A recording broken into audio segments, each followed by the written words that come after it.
Oh baby, baby, how was I supposed to know that something wasn't right, yeah? Oh baby, baby, I shouldn't have let you go.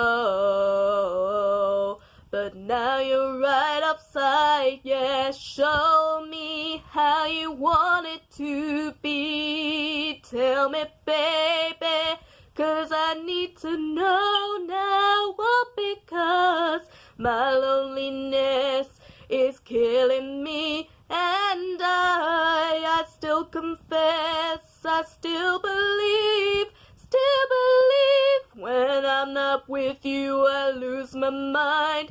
Give me a sign, hit me baby one more time.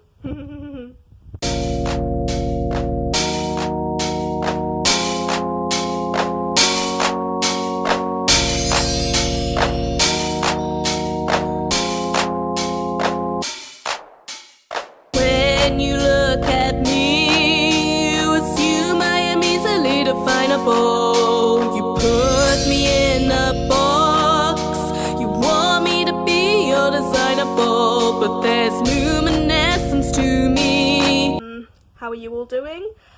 As you can see, I've recently retouched my hair. I actually cut my hair and dye it myself. I never go to the hairdressers, I just do that to save money, and you might be able to see the blue a bit better now that I've retouched it. I dye my hair a kind of midnight blue, cosmic blue, so like it looks black but it's actually very, very, very dark blue, and I put lighter blue streaks in it, sort of electric blue, and yeah, enough about me. Sorry, I'm just go off in tangents. I go off about my hair and stuff. Sorry.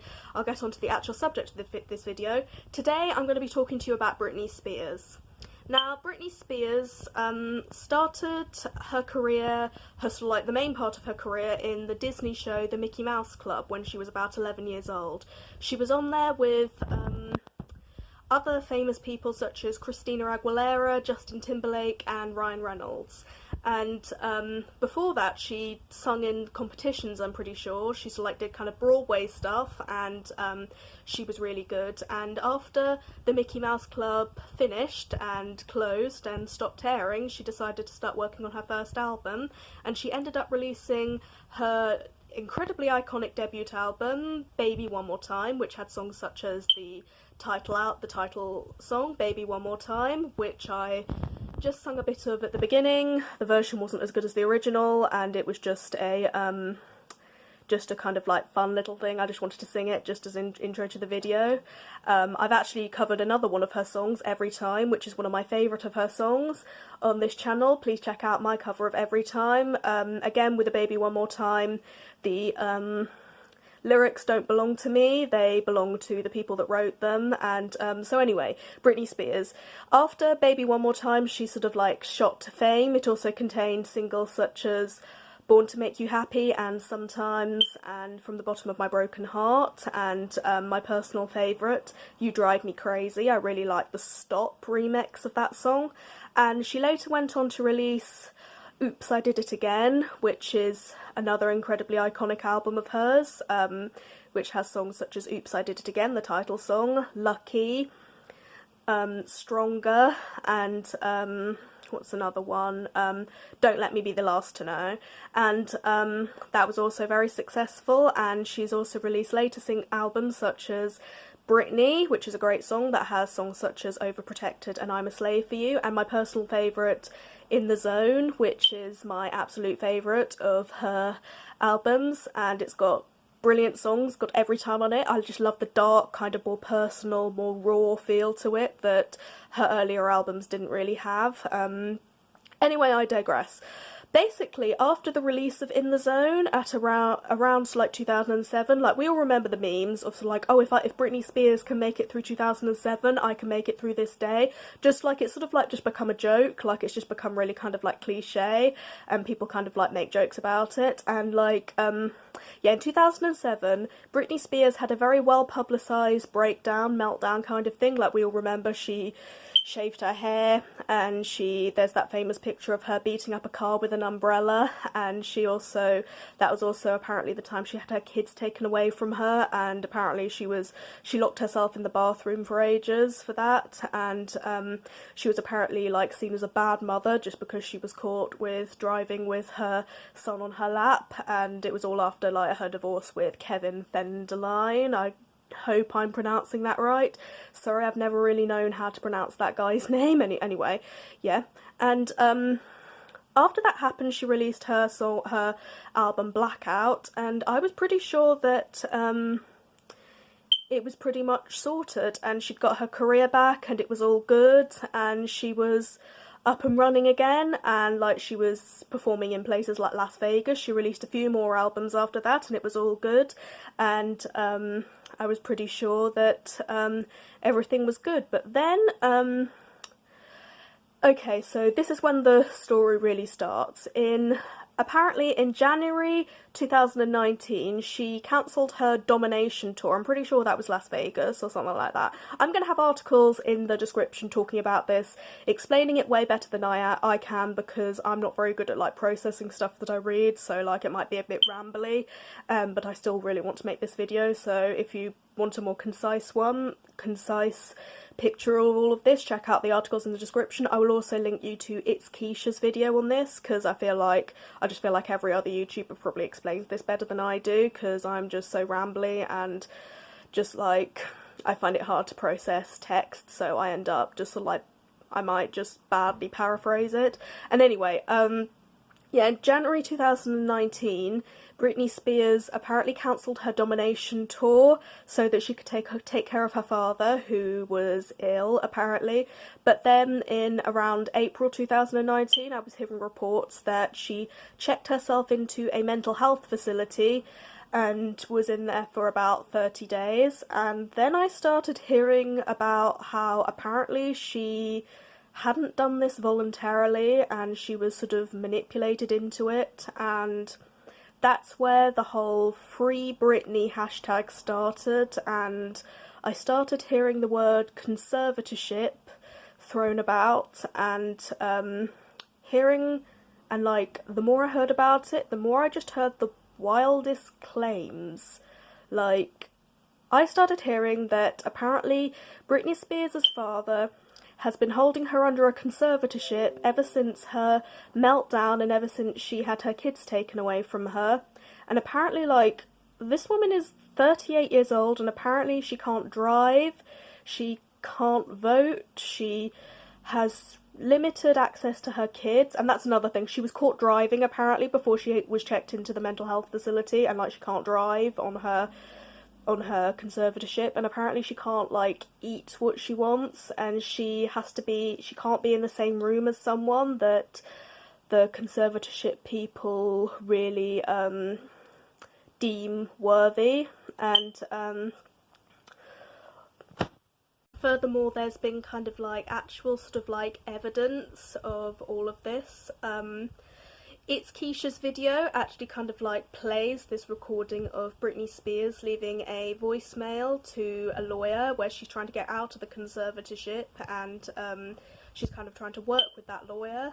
And we were also leaked voicemails in 2009 which were evidence that Britney Spears' dad was abusing her visitation rights to her kids in order to stop her from dissolving the conservatorship. And over the years, I've noticed fans have sort of like pointed out where Britney Spears seems sort of like sad or lethargic or tired, sort of like in her shows and stuff. Earlier on, there was sort of like evidence of this, even though apparently the conservatorship started around after 2007, after the whole breakdown thing. There's sort of like been evidence of her being sort of like manipulated and not having much control of her career earlier on, such as even like sort of like in her song lyrics, in songs such as Lucky and Overprotected, she outlines being over manipulated by people and wishing that she could have more control of her life, even down to her voice. We all probably remember, sort of like recognise Britney Spears for her very distinctive baby voice, because she used to like sing that, oh baby, baby.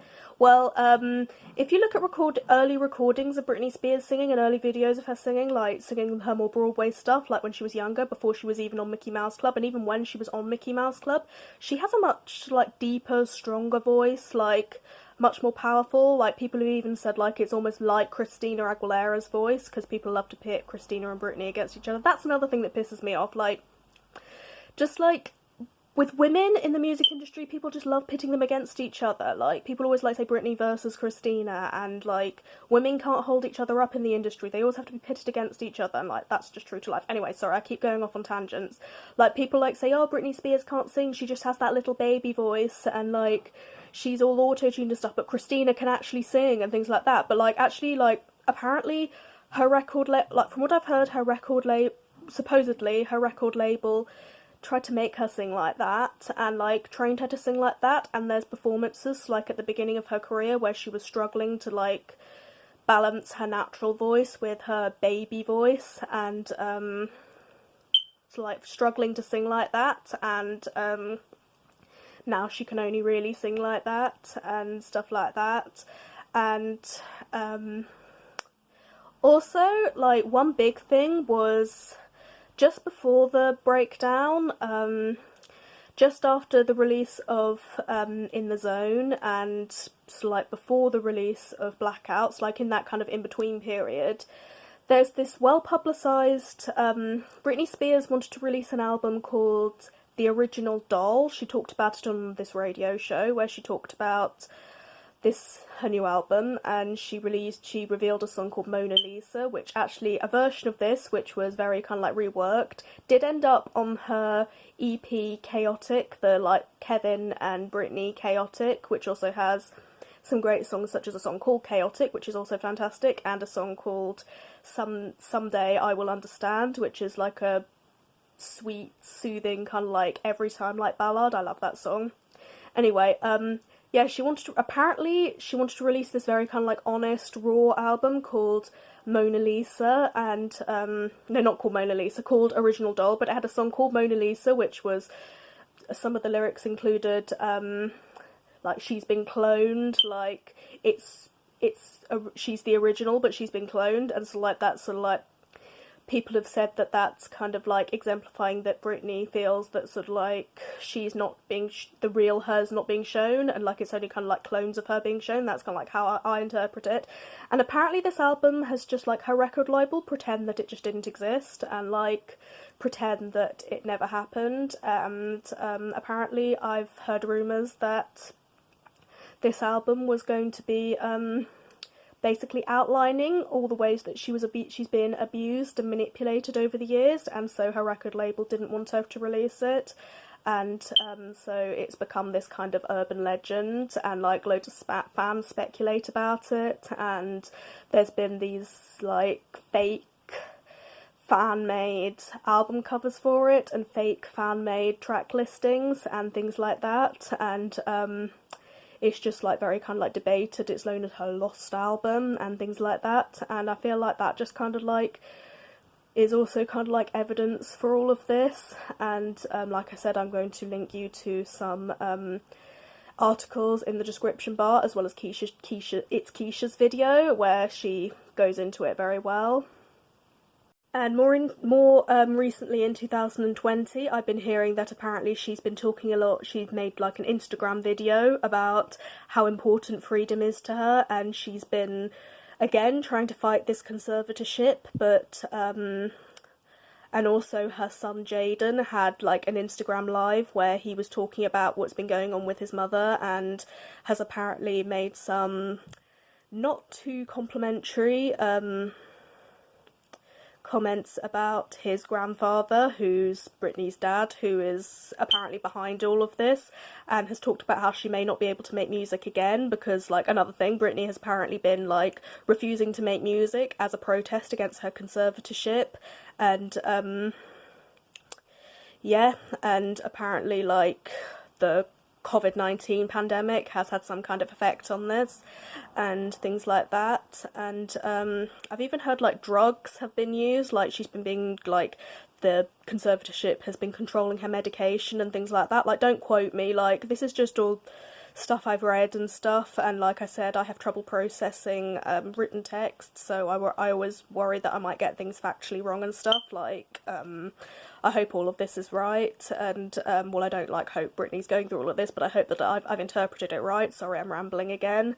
And like, this is all just so messed up. Like, a grown woman shouldn't be being controlled like this. She shouldn't be being like told by her dad, like when she is like almost 40 years old, she shouldn't be being like treated like she's this really little kid and like having her whole life controlled like this. And like, it's just really sad. I just like, she was never really able to show her true self. That is just so sad. Like, as an artist myself, like, I will be, Britney Spears is one of my biggest inspirations. I absolutely love her so much, it's ridiculous. But like, I'm so like, I will never be anything other than honest. I will never let, like, someone, especially a man, control my career. Like, I write and produce all my songs, I just get people to help me record them and to help me master them and stuff. But, like, I decide everything. I've written all my music, like, the two songs that I've written, Iridescent and Diva, go and buy them and stream them, they're really good.